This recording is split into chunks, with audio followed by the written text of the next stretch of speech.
Dear students, today we are gonna start chapter number 4, The Treasure Within. It's So Happened book of class 8. So let's start that chapter. The Treasure Within.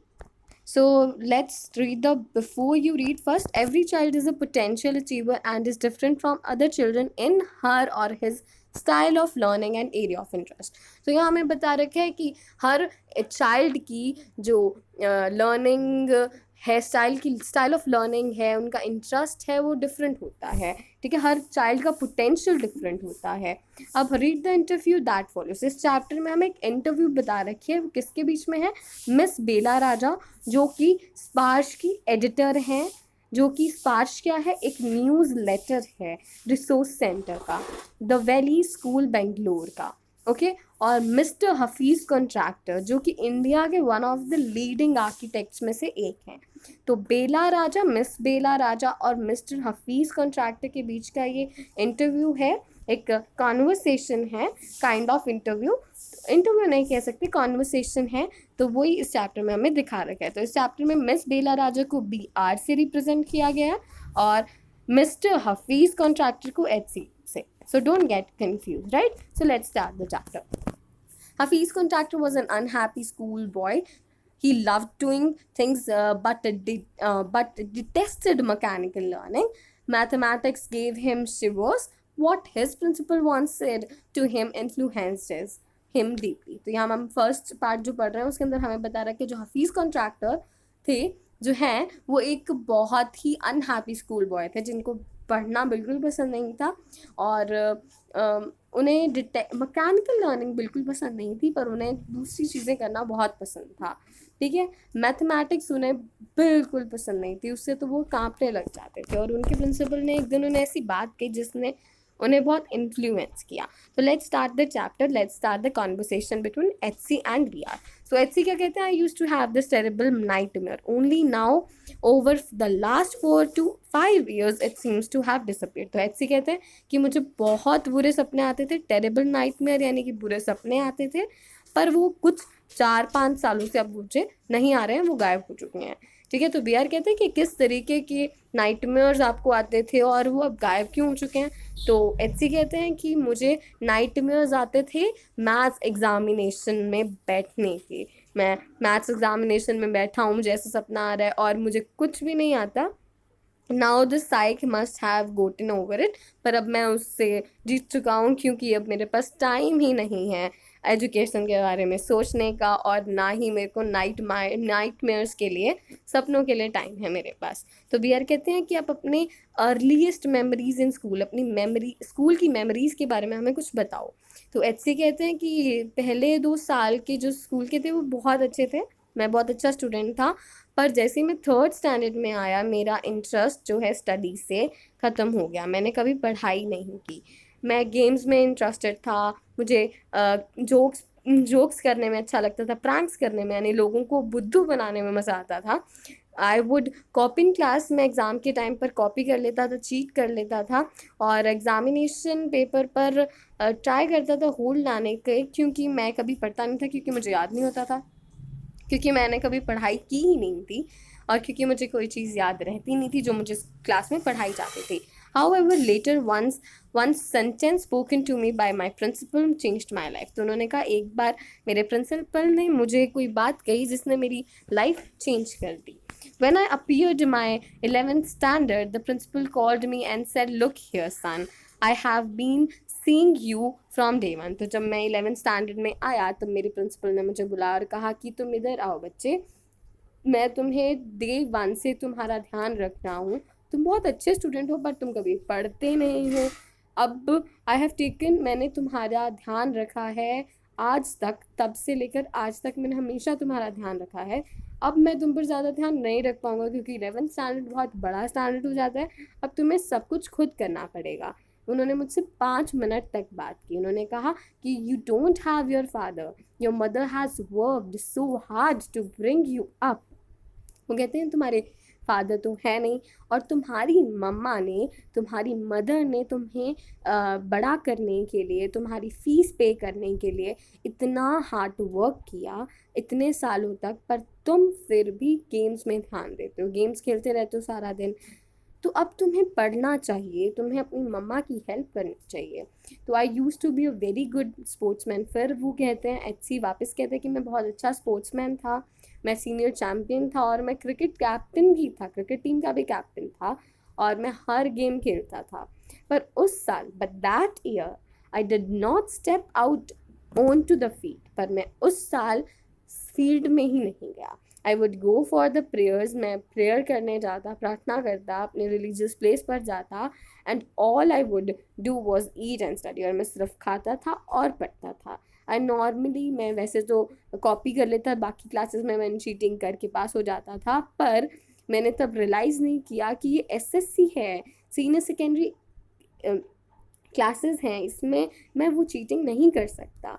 तो तो फिर जब मेरा result आया, मैं second class से पास हुआ, यानी कि 50% से पास हुआ। तो मेरे प्रिंसिपल ने मुझे बुलाया और कहा कि son consider yourself as having got a distinction. तो वो कहते हैं कि तुम यही सोचो कि तुम्हारी डिस्टिंक्शन आई है, यानी कि तुम फर्स्ट क्लास पास हो, यानी कि तुम्हारे 70% से ऊपर आए हैं। तो वो कहते हैं, जो एचसी हैं, वो कहते हैं कि बस यही मेमोरी है, this is my memory of my school days. मुझे इतना ही याद है, मैंने बहुत सारी चीज़ें की थी, पर see as far as my things are concern I can't remember. तो इतना मुझे याद नहीं है, बाकी बहुत चीज़ें की थी पर मुझे इतना याद नहीं है, क्योंकि मैं बहुत जल्दी भूल जाता हूँ, और चीज़ों को याद रखने के लिए मुझे फ़ोटोग्राफ देखना पड़ता है। अगर मैं एक बुक भी रीड करता हूँ, I read a book and I can remember the matter as photograph, but not through my mind. तो मैं अपने दिमाग से चीज़ें नहीं याद कर सकता, मैं फ़ोटोग्राफ को देख कर चीज़ें याद कर लेता हूँ। That is how it works. तो ऐसे ही काम करता है मेरा दिमाग। तो वी आर कहती हैं, यानी बेलेराज कहती हैं, when you were in school and you were doing badly, did the teachers pull you up, and how did you feel जब आप अपने परफॉर्म बहुत बुरा परफॉर्म कर रहे थे, तो टीचर्स जो है पुल यू अप का मतलब है कि आपको ताने मारती थी या फिर आपको सुनाती थी। पुल यू अप का मतलब है ताने मारना या सुनाना, सुनाती थी, और अगर सुनाती थी तो आपको कैसा लगता था। तो एचसी कहते हैं, I never felt anything on being pulled up. मुझे सुनाने पर, डांटने पर कोई फ़र्क नहीं पड़ता था, मैं सिर्फ खेलने में मुझे इंटरेस्ट था। और मुझे तो हर हफ्ते कैनिंग, यानी कि हाथ पे डंडे भी पड़ते थे। पिया कहती हैं, बेलेराज कहती हैं, व्हेन यू न्यू, कि आपको पता था कि आपकी टीचर्स आपसे नाराज़ हैं, आपकी बिहेवियर को लेकर, आपकी होमवर्क को लेकर, आपके रिजल्ट को लेकर आपसे अच्छी नहीं हैं, खुश नहीं हैं, और आपको कैनिंग भी पड़ने वाली है, तो फिर आपकी माइंड का स्टेट क्या होता था।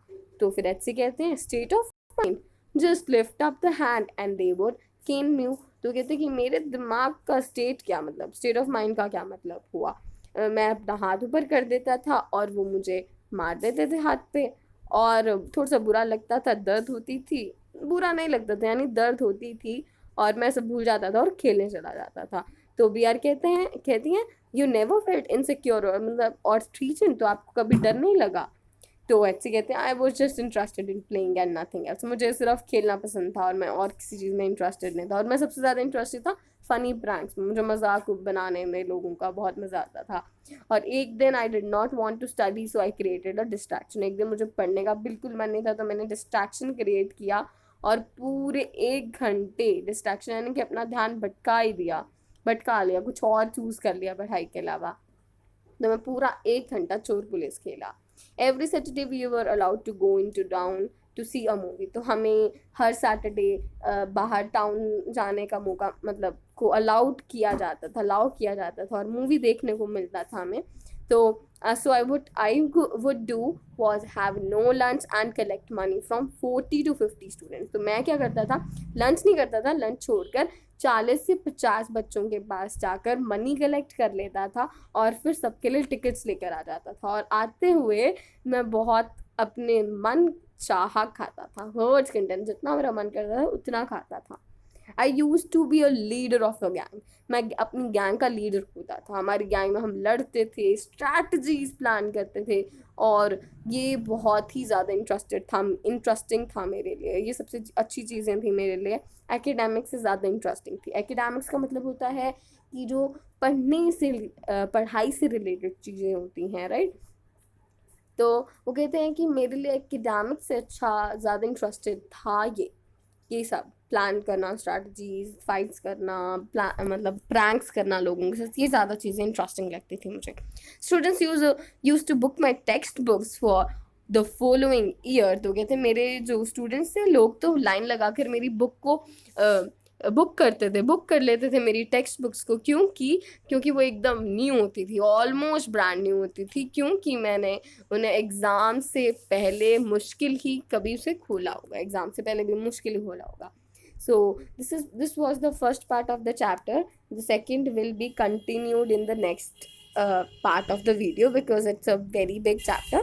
So these are some questions you can note them in your notebooks, right? So let me read the questions for you. What did Hafiz contractor have nightmares about? तो हाफिज कॉन्ट्रैक्टर को nightmares यानी कि बुरे सपने किस चीज़ के बारे में आते थे? तो दीज आर द आंसर्स।